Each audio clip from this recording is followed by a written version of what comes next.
तो आज हम अमृत वेला कैसे सुंदर अनुभवों में गुजारें। हर बाबा का बच्चा जिसने उसे पहचान लिया है, यहाँ बाबा किसी मनुष्य को नहीं कहते, शिव जो निराकार है हमारा परम पिता है, इसलिए उसके लिए हम बाबा शब्द प्रयोग करते हैं। तो जिन्होंने शिव बाबा को संपूर्ण रूप से पहचान लिया है, उसको जान लिया है और जो उससे सवेरे मिलन मनाते हैं, केवल मिलन मनाना ही नहीं, उससे सब कुछ प्राप्त करते हैं, उससे बातें करते हैं, उन सब के लिए कुछ तथ्य प्रस्तुत हैं आज। पहली चीज, सवेरे का समय 3 से 5 कह लो, स्वयं भगवान ने अपने बच्चों के लिए निश्चित कर दिया है। ये समय और किसी के लिए नहीं, 5 के बाद का समय है भक्तों के लिए। लेकिन ये 2 घंटे विशेष रूप से हमारी जैसे अपॉइंटमेंट हो गई भगवान से, वो और किसी के लिए नहीं है, केवल हमारे लिए है।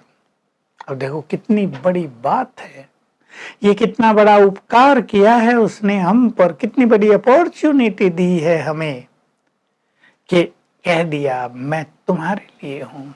बाबा ने कहा मैं तुम्हारे लिए खाली बैठता हूँ। मुझे याद आई एक सुंदर बात, आप उसका फायदा उठाएंगे। बाबा के महावाक्य चल रहे थे, तुम बच्चे कितने भाग्यवान हो जो प्रभु पालना में पल रहे हो, और पालना गिना दी। सवेरे तुम्हें बाप आकर उठाते हैं, बाप माना भगवान, रात को सुलाने आते हैं, फिर पढ़ाने आते हैं, ब्रह्मा भोजन खिलाते हैं। कोई बच्चा दुखों में आंसू बहाता है तो उसके आंसू पहुंचते हैं। अब सुने आप ध्यान से, बाबा ने खुद कहा अगर दुनिया वाले ये सुने तो कहेंगे भगवान इनके लिए खाली बैठा है क्या। और भगवान ने स्वयं नशे से कहा तुम उन्हें कह दो इस समय भगवान हमारे लिए खाली ही बैठा है। देख लो कितनी बड़ी चीज है, सवेरे तो खास वो हमारे लिए खाली बैठता है।